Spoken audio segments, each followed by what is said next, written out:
অত্যন্ত দুৰ্ভাগ্যজনক কথা যে শান্তিপূৰ্ণভাৱে জোৰ সমদল কৰি থকা সময়ত অতি বৰ্বৰতাৰে আৰক্ষীসকলে কোচ ৰাজবংশী আক্ৰাসুৰ যিটো সমদলৰ ওপৰত জঁপিয়াই পৰি যিখিনি অমানসিক অত্যাচাৰ কৰিলে তাৰ কাৰণে অত্যন্ত আমি মৰ্মাহত হৈছোঁ। আগন্তুক দিনত যাতে তেনেধৰণৰ কোনো ঘটনা নঘটে তাৰ কাৰণে মই অসম চৰকাৰক আহ্বান জনাম যাতে সতৰ্ক দৃষ্টি ৰাখক। এনেধৰণৰ প্ৰতিবাদ সময়ে সময়ে সকলো জাতি জনগোষ্ঠী সংগঠনবিলাকে কৰি আহিছে, কৰি থাকিব। নিজৰ অভাৱবিলাক পূৰণ কৰাৰ ক্ষেত্ৰত তেনেধৰণৰ গণতান্ত্ৰিক প্ৰতিবাদৰ কাৰ্যসূচী সকলোৱে গ্ৰহণ কৰে। কিন্তু এইটো যোৱাকালিৰ ঘটনাটো অতি হৃদয় বিদাৰক। আমি অত্যন্ত দুখ পাইছোঁ। কোচ ৰাজবংশী জনগোষ্ঠী সকলোৱে নহয়, মই পুনৰ মাননীয় মুখ্যমন্ত্ৰীক অনুৰোধ জনাম যাতে তেনেধৰণৰ ব্যৱস্থা লয় আৰু ইতিমধ্যে দোষীক যিসকল তাত অভিযুক্ত হৈছে সেইসকলক আৰক্ষী বিষয়া হওক বা প্ৰশাসনিক বিষয়া হওক সেইবিলাকক বিহিত ব্যৱস্থা চৰকাৰে লৈছে। গতিকে আমি আশা ৰাখিছোঁ যাতে 2 এদিনৰ ভিতৰত পৰিৱেশ শান্ত হ'ব। আজি বন্ধ দিছে যদিও সুন্দৰভাৱে তাক প্ৰশাসনে ব্যৱস্থা গ্ৰহণ কৰিছে। আশা ৰাখিছোঁ শান্তিপূৰ্ণ পৰিৱেশ ঘূৰাই আহিব। 2 এদিনৰ ভিতৰতে যাতে আমি তাত সম্পূৰ্ণ শান্তিময় পৰিৱেশ সৃষ্টি হয়। মই বিশেষভাৱে আপোনালোকৰ জৰিয়তে আমাৰ কোচ ৰাজবংশীৰ লোকসকলক এই সময়ত ধৈৰ্য আৰু সংযত হ'বলৈ কাৰণে অনুৰোধ জনাইছোঁ। এনেধৰণৰ পৰিৱেশ মাজে সময়ে আহে, এইখিনি সময়ত আমি ধৈৰ্য ধৰিব লাগিব। শান্তি শৃংখলা সকলোকে বজাই ৰাখিবৰ কাৰণে অনুৰোধ জনাইছোঁ। এই ঘটনাৰ ক্ষেত্ৰত আমি সকলোৱে দুখ প্ৰকাশ কৰিছোঁ।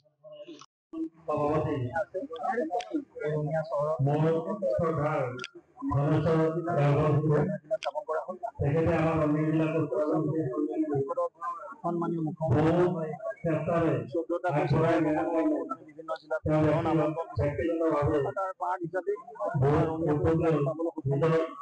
এই চকুতে মাননীয় মুখ্যমন্ত্ৰী সাপেক্ষে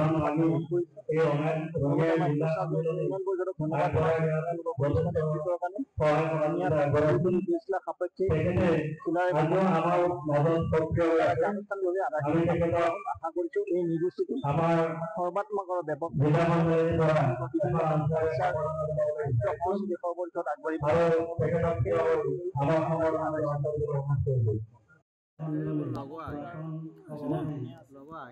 জোঁৱাই থকা সোমাই লগতো ধৰিব লাগে।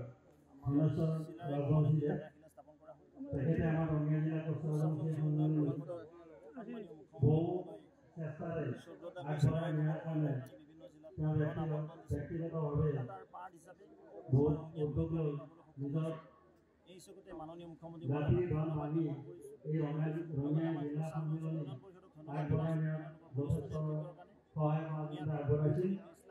তেখেতে আজিও আমাৰ মাজত সক্ৰিয় হৈ আছে। আমি তেখেতক আমাৰ জিলা সন্মিলনীৰ পৰা এখন আঞ্চলিক সম্বৰ্ধনা জনাবলৈ বিচাৰিছোঁ আৰু তেখেতক থিয় হৈ আমাৰ সম্বৰ্ধনা গ্ৰহণ কৰিবলৈ অনুৰোধ কৰিলোঁ। যোৱাকালি যিটো ঘটনা অলপ দাঙি দিলক। কোচ ৰাজবংশী উন্নয়ন পৰিষদৰ পুঁজিৰে আমি ৰঙিয়া জিলাত এটা আধুনিক চিলাৰ ভৱন নিৰ্মাণ কৰিম। এইটো সন্মিলনীৰ মুখ্য কাৰ্যালয় হ'ব। আমি ইতিমধ্যে অসমৰ বিভিন্ন জিলা 14খন জিলাত আমি এনেধৰণৰ চিলাই ভৱন নিৰ্মাণ কৰিছোঁ। ইতিমধ্যে আমি 8টা চিলাই ভৱন নিৰ্মাণ কাৰ্য সম্পূৰ্ণ হৈছে।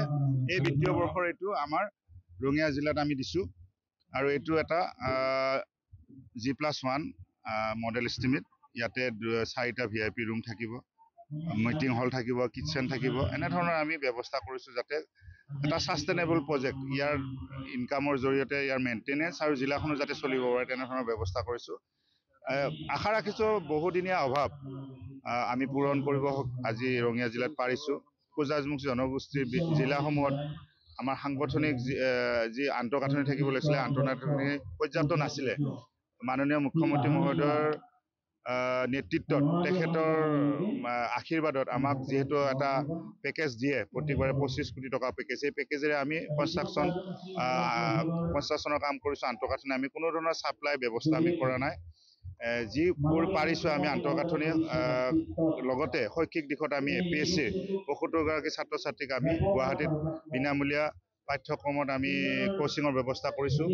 তাৰ লগতে আমি কালচাৰেল দিশতো কাম কৰিছোঁ। 20খন জিলাত আমি নৃত্য প্ৰশিক্ষণেৰে নৃত্য প্ৰশিক্ষণ দি অসমৰ প্ৰতিখন জিলাতে আমি কালচাৰেল গ্ৰুপ বনাইছোঁ। এনেধৰণে আমি সাংস্কৃতিক দিশত, শৈক্ষিক দিশত আৰু আমাৰ আন্তঃগাঁথনিৰ দিশটোত আমি শক্তিশালী কৰাৰ কাৰণে চেষ্টা কৰিছোঁ। আপোনালোকক জনাব পাই সুখী হৈছোঁ যে উত্তৰ গুৱাহাটীত আমি 1 বিঘা মাটি মাননীয় মুখ্যমন্ত্ৰী মহোদয় অসম চৰকাৰে আমাক দিছে। তাতে আধুনিক অতিথিশালা এটা আমি নিৰ্মাণ কৰি আছোঁ। ইতিমধ্যে নিৰ্মাণ কাম তীব্ৰ গতিত চলি আছে। চিকিৎসাৰ ক্ষেত্ৰত হওক বা বিভিন্ন ব্যক্তিগত ক্ষেত্ৰত হওক, ৰাজহুৱা ক্ষেত্ৰত হওক, দূৰ দূৰণিৰ পৰা গুৱাহাটীলৈ অহা পূজা ৰাজবংশী লোকসকলে খুব কম মূল্যৰ বিনিময়তে থকা খোৱাৰ ব্যৱস্থা আমি কৰিবৰ কাৰণে চেষ্টা কৰিছোঁ। কাষতে এইমছ আছে, কাষতে GNRC আছে আৰু পাৰ হৈ গ'লেই ব্ৰহ্মপুত্ৰ দলঙেৰে পাৰ হৈ গ'লেই 5 মিনিটত আমি ফেঞ্চি বজাৰ পায়।